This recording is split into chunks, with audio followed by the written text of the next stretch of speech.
Bueno, entonces damos inicio a la sesión a las 7:05 para darle tiempo a los demás aprendices que puedan ingresar.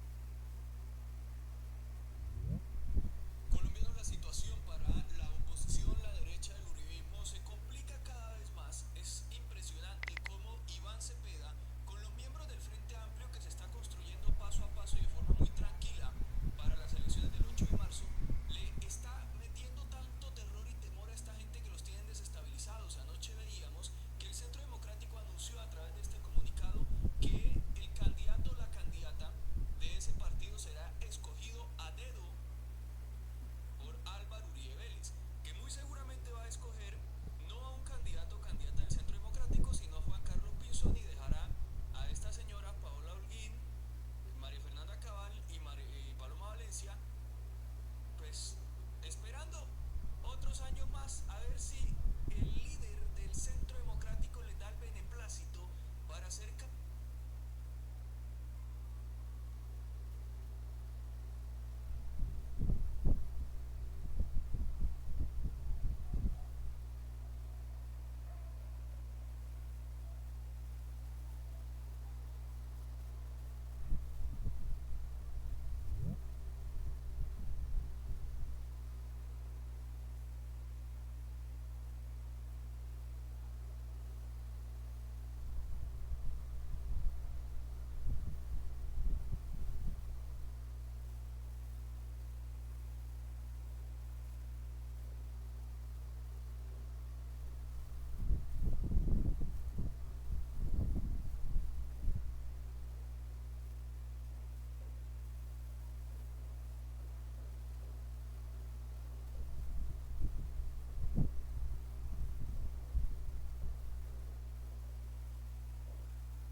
Bueno chicos, ¿cómo han pasado?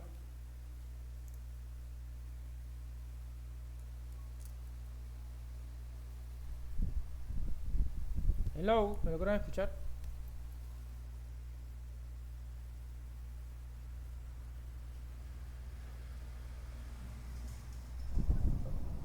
Saludos, profe. Muy bien, muchas gracias, profe. Compañeros. Excelente, profe, sigue más. Buenas noches, señor. Buenas noches, profe. Sí, señor, ¿cómo me le va? Muy bien, gracias. ¿Cómo les ha ido con las evidencias?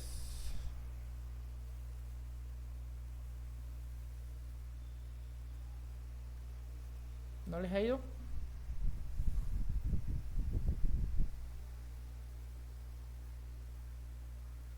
La próxima clase vamos a mirar cómo se soluciona entonces. Alguien me preguntó por ahí y Profe, sígueme. profe, yo tengo una inquietud. ¿Qué pena? Sí, dígame. Es que en el cuestionario que toca hacer, usted dijo que había 10 intentos y solamente hay uno, entonces me da miedo, me ha dado miedo como realizarlo porque solamente hice un intento. Bueno, yo lo reviso y la próxima clase nos dedicamos a ver cómo, para que ustedes lleven las evidencias al día, ¿les parece? Vale, gracias. Vamos a ver si la próxima semana no tenemos la clase los viernes, sino que la adelantamos más, porque ya los otros cursos que tenía, pues ya están de salida. Entonces ya tengo más tiempito. ¿Les parece? Por mi parte, bien, profe. Sí, también es que todo el peso de la semana para el viernes, pues, yo era porque no tenía más tiempo, pero ya me está quedando, entonces podemos adelantarla para allá el miércoles. Bueno, chicos, entonces, no siendo más, voy a compartir pantalla para iniciar.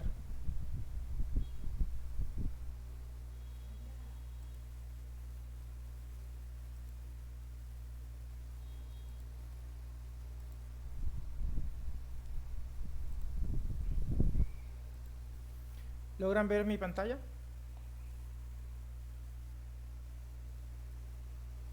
Sí, señor. Bueno, esta fue donde nosotros quedamos la vez pasada, que eran los sistemas híbridos, ¿cierto? Que quedamos en el marco legal, donde nos decía que el marco legislativo colombiano estaba regido por la ley 1715 de 2014 y su reglamentación.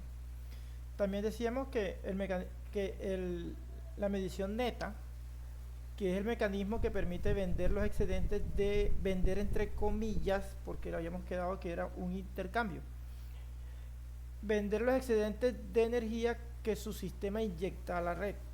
La empresa comercializadora de energía instalará un medidor bidireccional, habíamos dicho que obligatorio, que registre la energía que usted consume de la red y la que usted inyecta a la misma. Los problemas técnicos que puedan resultarle al operador de red, eso no es problema del usuario, eso es problema del operador de red que debe organizar eso. ¿Por qué? Porque de pronto hay sistemas que ya están obsoletos, entonces él tiene que ir modernizando, así como moderniza los medidores, porque él por ley él puede cambiar el medidor cada vez que salga uno totalmente diferente, donde no deje pasar nada y todo lo marque, que mucha gente se queja. También está en la obligación de cambiar entonces los transformadores para que los transients, o perdón, los armónicos que se pueda generar por el switcheo de este señor no lo afecte. Entonces también decíamos que al final del ciclo de facturación, que por lo general es un mes, se hace un balance. Si usted inyectó más energía de la que consumió, obtiene un crédito energético en su factura que puede ser usado en el mes siguiente. Por lo general tiene 12 meses o un año para hacer uso de eso. Y que quede claro que no se va a recibir dinero, porque es como un trueque de energía. Entonces no es una venta por un precio de mercado, sino un descuento en el valor de la energía que usted consuma posteriormente de la red. Entonces es simplemente eso. Entonces, por si de pronto alguien va a pensar que, ¿por qué? Porque somos, en este caso, generadores a pequeña escala. Se hace es el crédito que uno adquiere de energía por mayor generación que consumo, y nada más. Para poder tener dinero tiene uno que inscribirse por allá a unas ciertas entidades. Listo. Entonces, para el procedimiento de conexión, pues el proceso está estandarizado para hacerlo más ágil. Se debe presentar una solicitud a su empresa distribuidora de energía, la que esté en el lugar donde usted habita o donde se haga el proyecto, la cual tiene plazos máximos, ya están estipulados por ley, para la instalación del medidor bidireccional y la puesta en marcha. Beneficios tributarios, ley 1715 de 2014. Para proyectos que cumplan con los requisitos, incluyendo los sistemas híbridos, se pueden aplicar beneficios que mejoran la rentabilidad de la inversión. Por ejemplo, deducción especial del 50% en el impuesto sobre la renta, sobre el valor de la inversión en un periodo de 5 años, 50% deducible, no descontable. Exclusión del IVA para los equipos, elementos, maquinaria y servicios necesarios para la implementación del proyecto. Así que no sé de dónde alguien me dijo por ahí que le cobraban IVA. Depreciación acelerada de los activos para fines tributarios. Nota crucial: para acceder a estos beneficios tributarios, el proyecto debe ser registrado ante la Unidad de Planeación Minero-Energética, o sea, UPME. Este es un proyecto que requiere asesoría profesional y es más común en proyectos de mediana y gran escala. ¿Estamos bien ahí?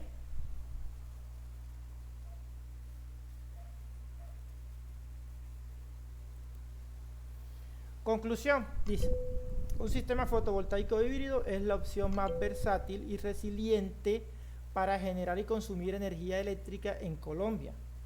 Combina los ahorros económicos y beneficios ambientales de la energía solar con la seguridad de un respaldo energético durante los cortes del suministro.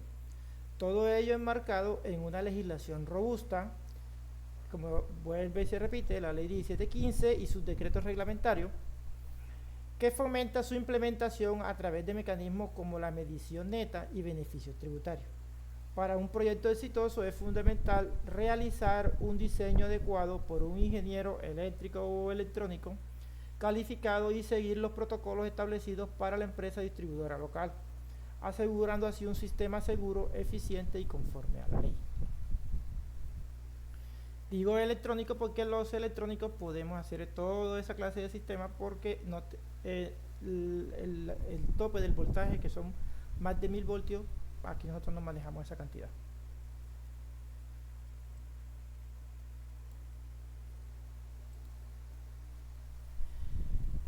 Entonces pasamos a algo que muchos de pronto también estaban esperando, que se llama, después que vimos toda la clase de sistemas, las legislaciones y todo eso, por los que nos interesan en cierto sentido también, cálculo de la carga instalada y demanda de la energía eléctrica.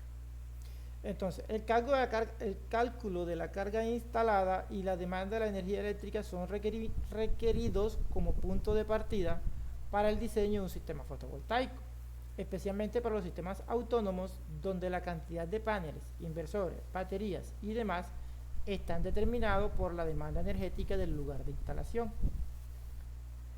Muchas veces, si se dieron cuenta, esto que tenemos aquí un programita donde se utiliza para hacer los cálculos, los que puedan tener acceso al programa. Yo particularmente, como por lo general son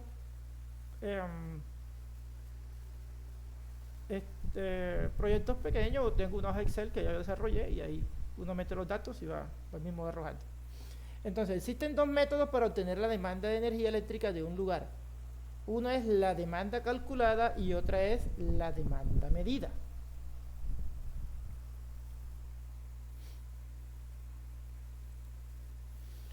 La demanda calculada. Entonces, como podemos ver en esa tablita que tenemos ahí,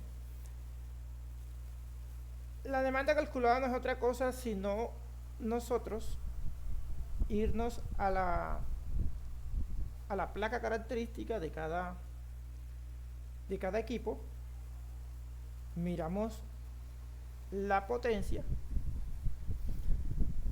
tenemos que preguntarle al cliente la cantidad de equipos que tienen, ¿sí? La cantidad de equipos que tiene y por lo general las horas que lo utiliza para proyectos pequeños. ¿Qué nos va a dar? ¿Cómo lo vamos a hallar? Vamos a multiplicar la cantidad de equipos por la potencia por el número de horas. Me va a dar una energía. Recuerden que la potencia por el tiempo es energía. No se nos olvide la física.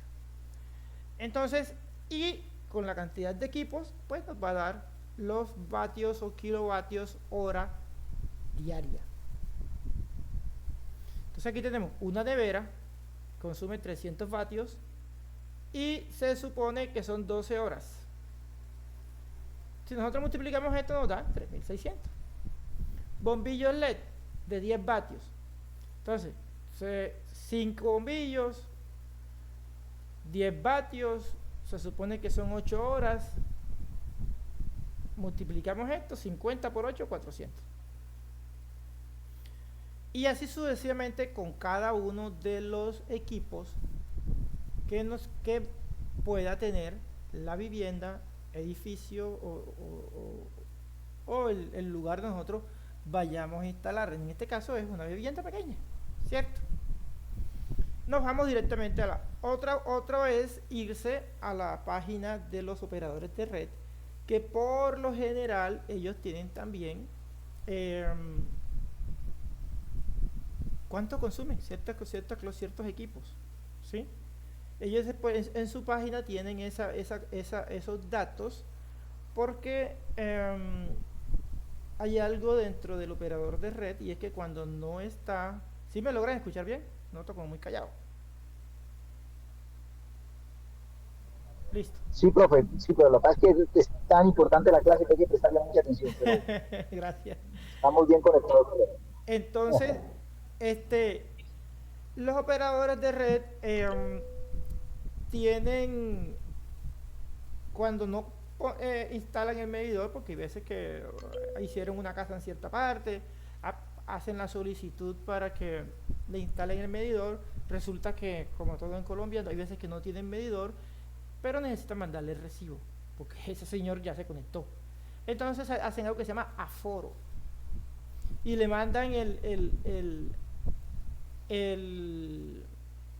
recibo por aforo. ¿Y qué es el aforo? Que de pronto llega una muchacha allá y pregunta, ¿cuánto tienes una nevera? Sí, bueno. ¿Un ventilador? Sí. ¿Cuántos bombillos? Tal cosa. Y por medio de, con ese aforo estipulan,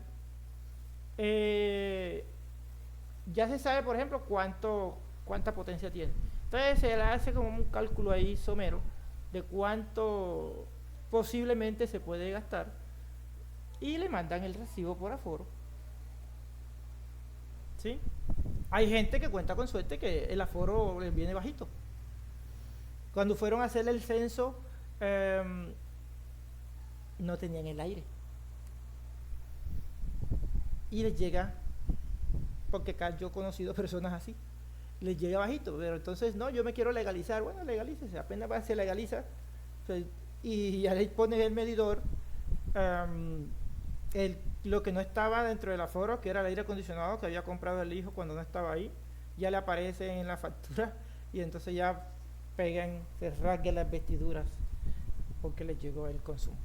Y por eso tiene las páginas tienen las páginas de los operadores de red, pues tienen dentro de su página los consumos estimados de ciertos equipos, para que la gente pueda entrar, medir y pueda hacer algo que es la educación energética, que en Colombia mucha gente no lo hace hasta cuando les tocan el bolsillo. Entonces, esa es una forma de mirar la demanda. Entonces, fíjense que nosotros, ya con todo esto aquí es mentira, porque una nevera, no son 12, sino 24. ¿Sí? El televisor, 5 horas, entonces el tipo se quedó dormido y quedó ahí con su televisor. Entonces, es una forma total, pero hay una forma somera de ver las cosas. Entonces, con todo eso nosotros, bueno, sumamos al final y obtenemos 6.800 vatios hora día. o 6.8 kilovatios hora. Y listo, ahí está, ahí estamos bien. Otra manera de hallar la demanda es la demanda medida. Por lo general, esa demanda medida se utiliza para instalaciones grandes, donde no se sabe muchas veces cuándo van a encender los equipos.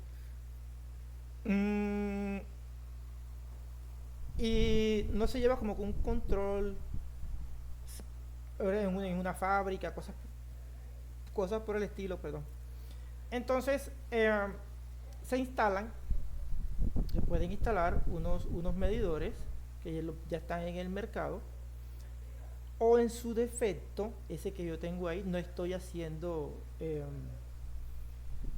propaganda.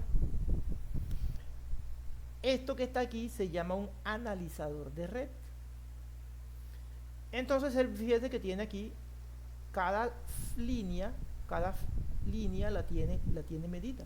En este caso 230 voltios, es trifásico, L1, L2 y L3. Este señor tiene la potestad de conectar, así como está aquí, mírenlo aquí, conectarse a este de acá, que es una memoria, un PLC, por medio de un protocolo que se llama Modbus TCP, y él me va guardando los datos. Entonces, como son muchos equipos, preguntar, mira, irse a la placa característica es un poco engorroso.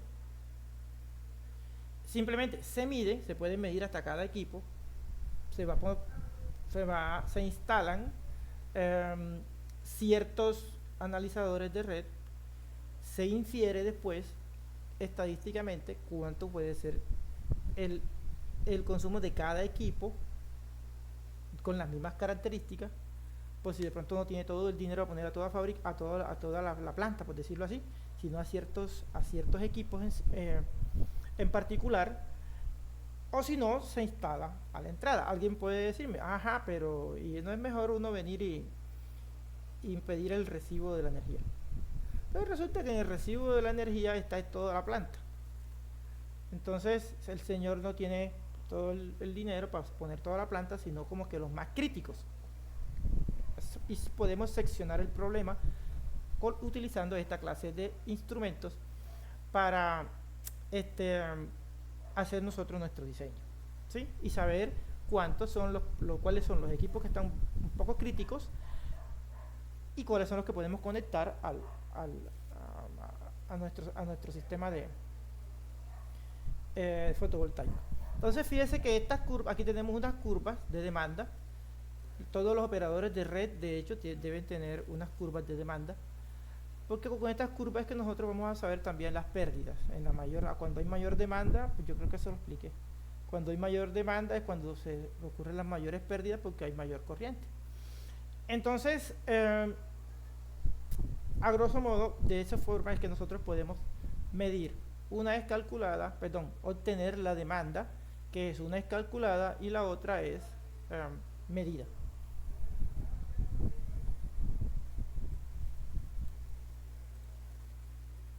Entonces pasamos ahora a algo que es muy importante y que la gente hay veces que no lo tiene en cuenta, que son los sombreamientos, inclinación y orientación de los paneles fotovoltaicos.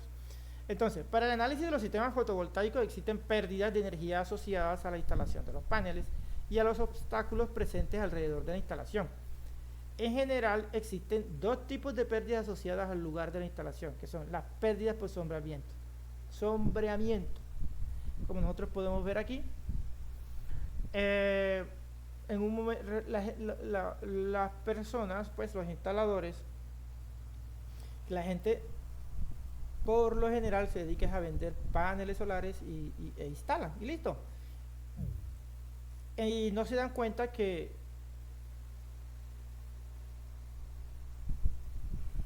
¿qué pasó?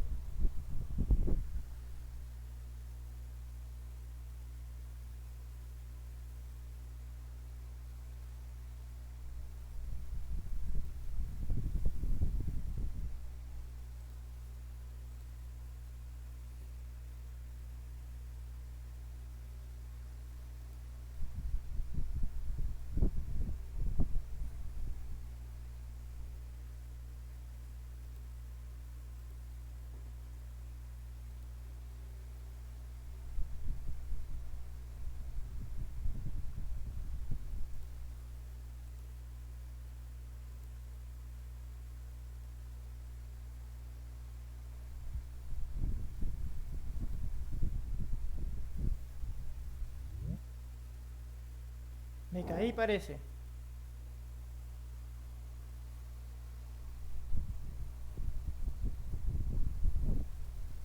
Parece que me caí. ¿Me escuchan?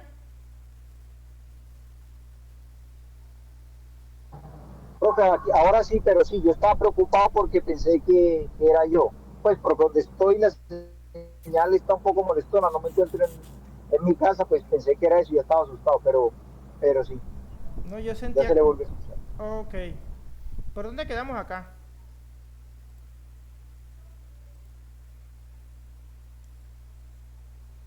Estábamos Profe, por la orientación y eso, en este. a mí no me aparece pues la diapositiva. No le aparece la diapositiva. Ah, espere, espere. Que como me caí.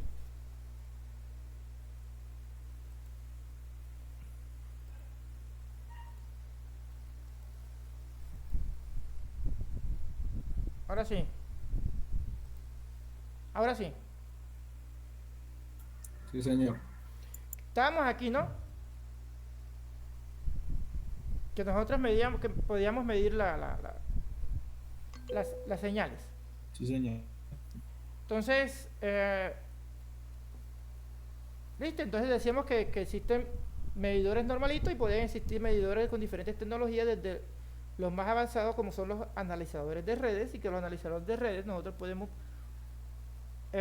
distribuirlo en una planta donde no necesariamente eh, van a instalar, o sea, el sistema fotovoltaico vaya a cubrir toda la planta, sino los más críticos, los que más consumen.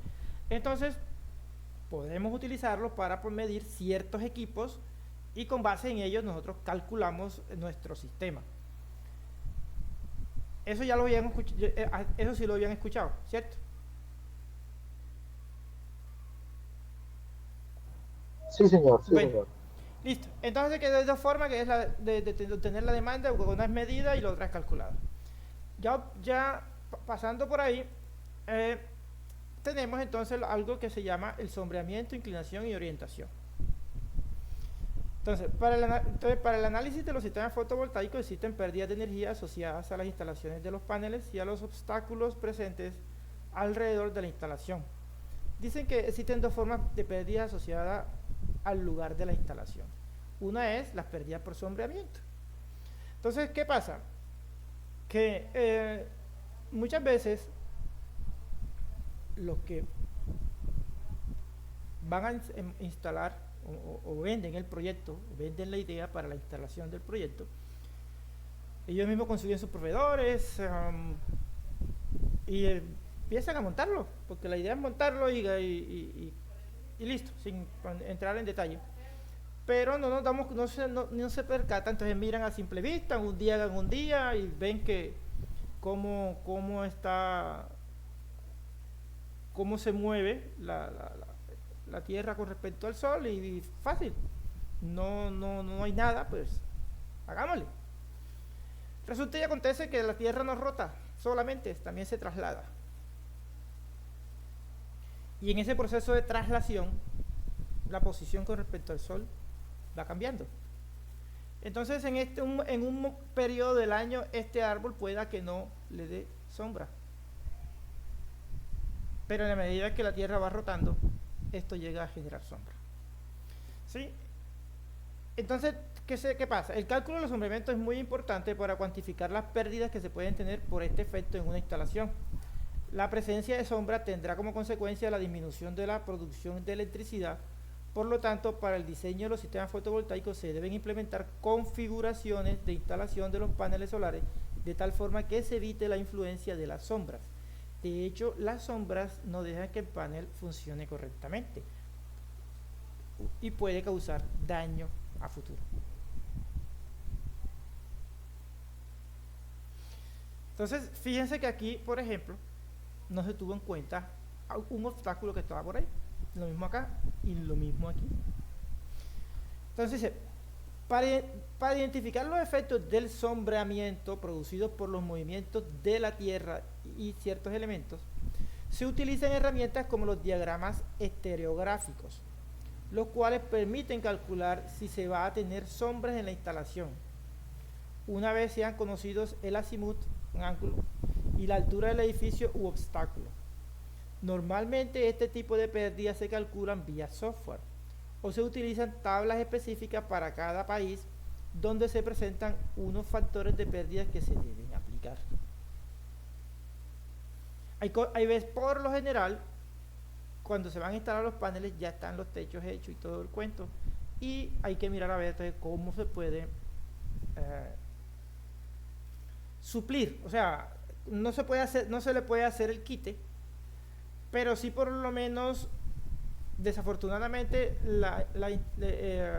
el proyecto tiende un poquito a aumentar porque debe suplir cuando empiece a ciertos paneles les caiga la sombra. Entonces no va el proyecto como tal no va a generar lo mismo en ese lapso de tiempo. Entonces, en muchas ocasiones no será posible que la instalación de los paneles solares cumpla con la orientación ni la inclinación más adecuada, porque normalmente los paneles solares se instalan sobre superficies o tejados ya construidos y existen cantidad de obstáculos que no permiten obtener los parámetros óptimos. Como consecuencia, la producción de electricidad bajará dependiendo de qué tan alejados estaremos de esos valores óptimos.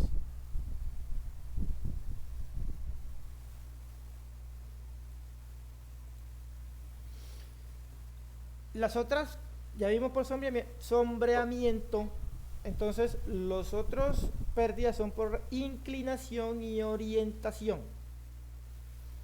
Como podemos ver aquí, la orientación se da con respecto al sur, porque nosotros estamos en el ecuador. Y la inclinación nos da con el ángulo. Entonces, lo que nosotros vamos a subirle es la parte que está hacia el norte. ¿Sí se ve? El sur queda quieto y lo que está en el norte es lo que nosotros le vamos a subir. Entonces, para obtener, en este caso, enseguida me voy a adelantar. Siempre, como estamos en Colombia, que estamos cerquita del Ecuador, no tenemos esas estaciones ni nada de eso. Por lo general son esto aquí entre 15 y 20 grados que nosotros le subimos a esto. Orientación hacia el sur, quieto, y hacia el norte es que vamos a subir. Dice, para obtener el mayor rendimiento energético del panel solar se debe tener en cuenta la inclinación y la orientación del panel o del arreglo de paneles solares a instalar, y dependiendo del país y la zona donde se van a instalar los paneles, las condiciones son diferentes. Otro punto a tener en cuenta es que si, por ejemplo, se quiere aprovechar el tejado de una vivienda o de una industria para la instalación, este tejado ya tiene una inclinación que no se puede cambiar. Por lo tanto, en el momento de diseñar el sistema fotovoltaico, se tendrán en cuenta este tipo de detalles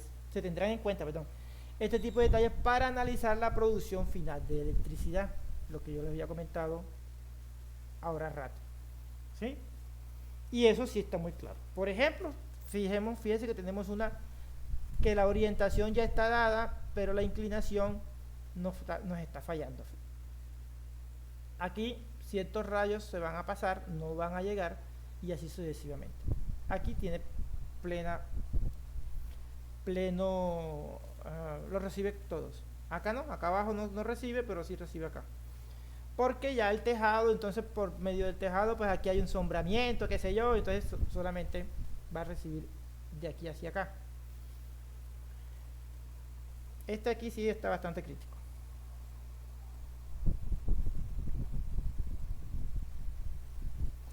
Entonces, para el caso de Colombia, al estar ubicados cerca de la línea ecuatorial y al no existir estaciones como en otros países, se tiene una gran ventaja porque las condiciones ambientales son muy parecidas durante todo el año.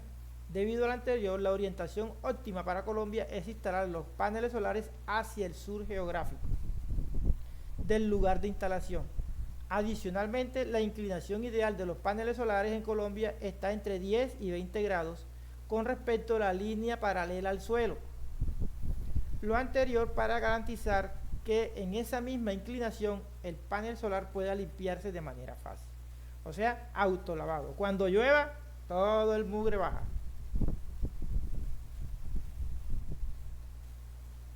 ¿Vamos bien ahí?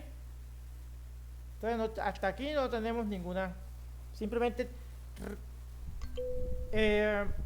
tener en cuenta las recomendaciones. Afortunadamente, acá no hay tanta cosa.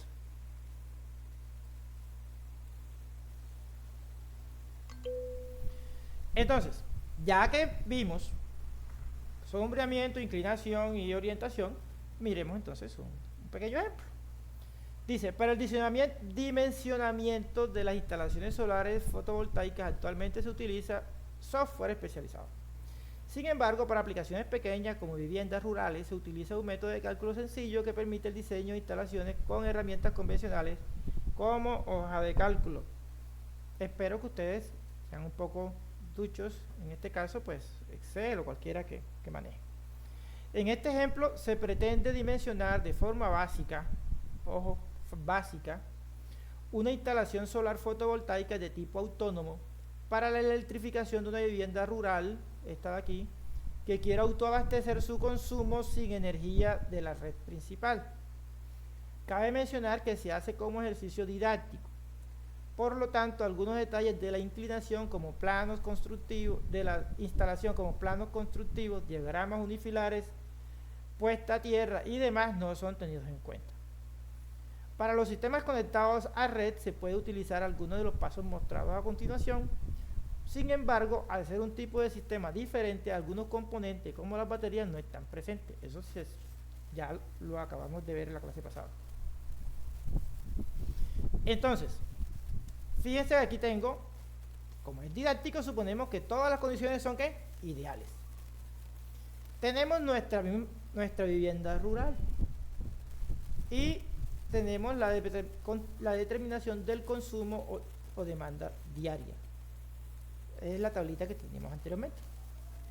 Y nuestra vivienda supuestamente consume 6.8 kilowatt hora. Hasta ahí vamos bien.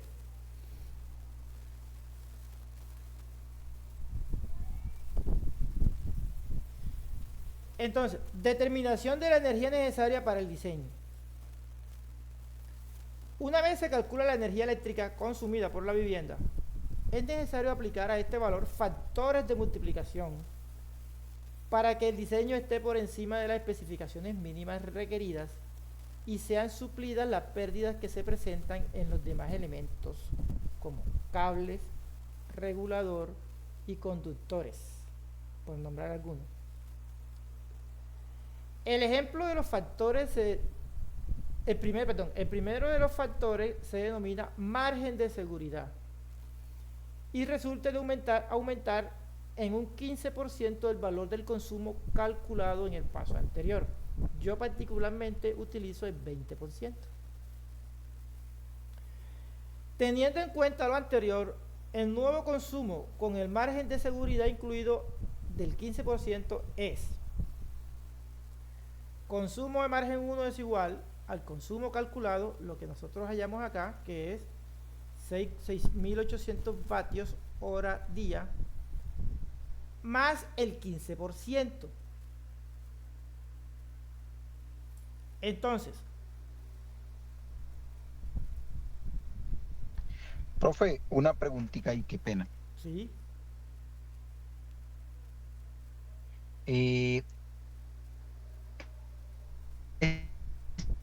No se la escucha. 15%, digamos, No se, en unas corrientes críticas, el cliente no se vaya a quedar sin energía, ¿cierto? no le escuché lo anterior. Se cortó.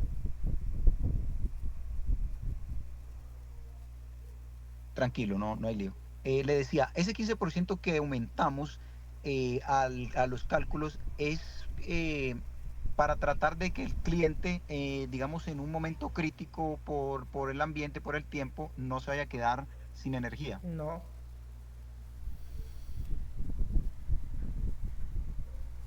Ah, ya. Sí, porque yo lo estaba viendo de otra manera, pues, porque Mire lo que dice pasa aquí. es que... No sé si me está viendo. Sí, señor. sean suplidas las pérdidas que se presentan en los demás elementos del sistema como cables, regulador y conductores. En las uniones, en todo eso, las pérdidas de transporte por el cable, siempre, independientemente de que el cable sea cortico, cualquier otra cosa, hay una pérdida. Entonces, para curarse uno en salud, se le pone el 15%. No, Súper, ese no es súper buen dato. no Gracias, es para profe. que si que pasa una nube y entonces no, eso no tiene nada que ver. Les digo que yo utilizo 20. Pero bueno, el ejercicio dice que hay 15, Este pedacito de aquí, quiero que les quede claro. 1, si yo multiplicara por 1 es como si no aumentara nada, pero como le estoy aumentando el 15%, es punto 15. Recuerden las fracciones. 15 sobre 100 es el mismo, lo que nosotros llamamos 15%. ¿Sí me hago entender?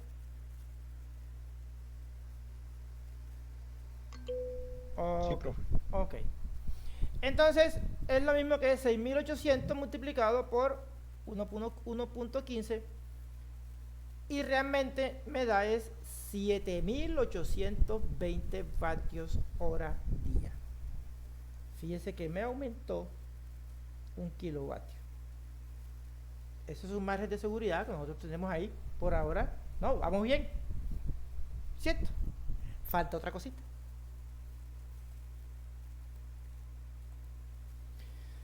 Listo, una vez calculado el consumo aplicado al margen 1, se debe tener en cuenta la eficiencia de la conversión de corriente continua a corriente alterna. Recuerde que nosotros tenemos por allá un señor que empieza a switchear como loco y en medio de ese switcheo hay pérdidas. O sea, lo que le llega no es lo mismo que sale. ¿Sí? Dentro de él se quedan cositas. Entonces, el cual en ningún momento es del 100%. Siempre existen unas pérdidas asociadas que dependen de la tecnología del inversor, de la curva de funcionamiento del mismo y de la curva de funcionamiento del mismo. Normalmente la eficiencia de los inversores varía entre 80 y el 90%. Hay veces que es mayor, cuando ya tenemos una tecnología altísima. Sin embargo, vamos a utilizar el 85%. O sea que de lo que le llega al inversor solo pasa el 85%. El resto se perdió. ¿Dónde? Por ahí. Entonces, la forma de utilizar, entonces, ¿qué tenemos? Ahora, nuestro diseño o el consumo que nosotros, el diseño que nosotros vamos a tener es el calculado anteriormente, margen de consumo, sobre la eficiencia del inversor, porque el tipo solamente me deja pasar el 85%. Lo otro se va a quedar. Entonces tenemos 7.820 vatios hora día dividido nuestra eficiencia. ¿Cuál es la eficiencia? 0.85. Entonces nuestro nuevo sistema ya no sería de 7.820 vatios, sino de 9.200 vatios hora día.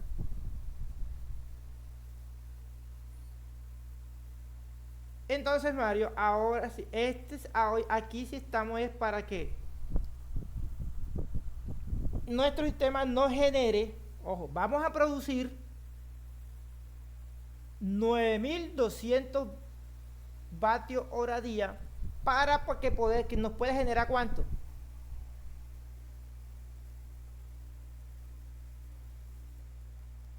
Los 7.000 y algo. No. Ah, bueno, listo. Sí, creo que lo que yo le preguntaba al rato, pues eso nos genera realmente un día partiendo del consumo del día. Sí. Pero ya ahí nosotros lo que queremos hacer es, digamos, darle una autonomía de cierta cantidad de días como tal. O sea, si ya nosotros No. queremos, ¿no? No. Ah, bueno. No estamos dando autonomía, estamos en el mismo día.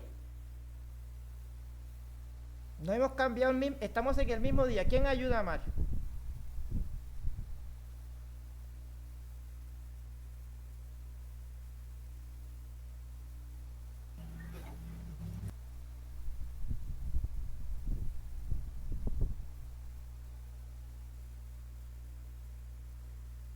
Ajá, como decía un profesor que yo tenía, suelten el buche de agua.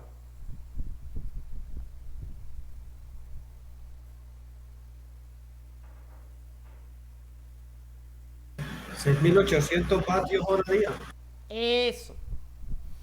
Tenemos que generar 9.200 para asegurarle a nuestro cliente que con todos los equipos que nosotros estábamos montando, él pueda utilizar sus 6.800, que fue con lo que iniciamos. Ahora sí.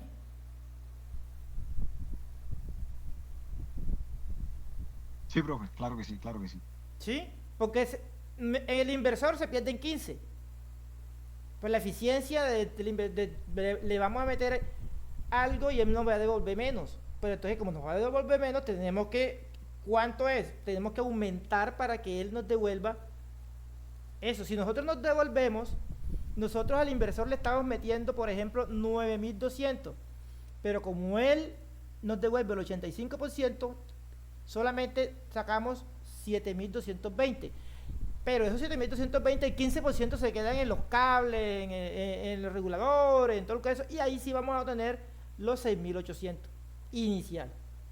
Que de pronto no se pierda todo, pero entonces ya nosotros tenemos un margen de seguridad donde, como mínimo, le estamos diciendo a nuestro cliente que va a tener 6.800 vatios. Ahora sí.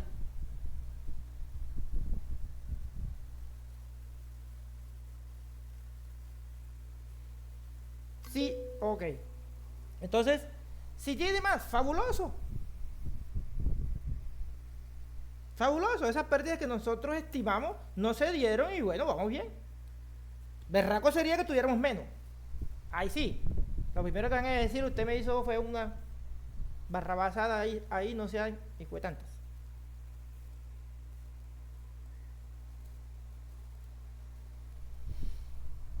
Entonces, listo, ahora ya tenemos eso. ¿Qué tenemos que hacer ahora? Evaluación de la irradiación global horizontal diaria disponible. En este paso se debe dirigir, ya nosotros lo vimos el otro día, a las fuentes de información disponible de tal forma que se pueda encontrar el valor de la irradiación global horizontal disponible en la zona de la instalación de nuestro sistema fotovoltaico. Para este caso en particular, se utiliza el Mapa Nacional Multianual de Irradiación Global Horizontal Medio Diario Anual. Es largo el nombre. Entonces, en la página 74 del documento IDEAN-UBME de la Unidad Minera Energética, se determina que el valor de la irradiación global para la ciudad de Lorica se encuentra en el rango entre 4 y 6 kWh metro cuadrado. Entonces, nosotros nos metemos allá a la paginita del IDEAN y del UDME y ahí le decimos dónde tenemos nuestro proyecto e inmediatamente él nos dice. No tenemos que estar inventándonos nada, simplemente ahí, y entonces nos va a decir, ah, bueno, donde tú estás, el promedio es ese. Entonces, para garantizar que el diseño esté por encima de las especificaciones, se toma el valor menor del rango, 4. Entonces, yo tomé 4 kilowatt hora por metro cuadrado, este de aquí, que son 4.000 vatios por metro cuadrado. Y entonces se determina la hora solar pico, HSP, de la siguiente manera. El HSP es la irradiación global diaria sobre, se dice que el máximo rendimiento es 1000 vatios por metro cuadrado. Entonces nosotros escogimos que son 4000 días, perdón, hora. Entonces 4000 vatios hora por metro cuadrado sobre 1000 vatios por metro cuadrado nos da 4 horas. Las horas solar pico no es otra cosa que, por decirlo así, las horas solares, las horas donde el sol tenemos mayor irradiancia.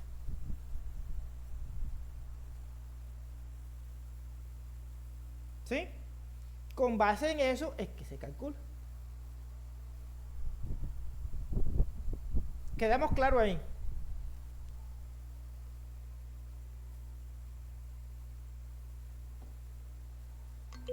Bueno, entonces nosotros supuestamente Esas son las horas ¿sí? en las que va a recibir la mayor capacidad pues posible. Eso, sí, donde va a tener su mayor capacidad. Pueda que sea mayor, porque eso dijo, tomamos la menor. ¿Por qué? Para poder ir por encima. Entonces, eso fue lo que él me dio por acá. Y fíjese aquí en la página, ¿yo qué hice? Aquí. Fíjese, en la página yo vine y entré y le puse aquí Lorica, Córdoba, donde yo vivo. Míralo, aquí está. Y él me dijo que el valor de la radiación en el punto seleccionado es de 4,24 kilowatt hora metro cuadrado día. Entonces, ya uno no tiene que estar metiendo, o sea, dio un poquito más. Nosotros escogimos 4, ¿cierto? 10 entre 4 y 6. Nos fuimos por debajo. Entonces, ya uno no tiene por qué estar inventando otras cosas, sino que se mete ahí mismo y él inmediatamente le dice y seguimos. Entonces, la próxima clase ya vamos a mirar cuántos paneles solares vamos a necesitar, que es lo que nosotros ¿para dónde vamos? ¿Les parece? Claro que sí, profe, claro que sí.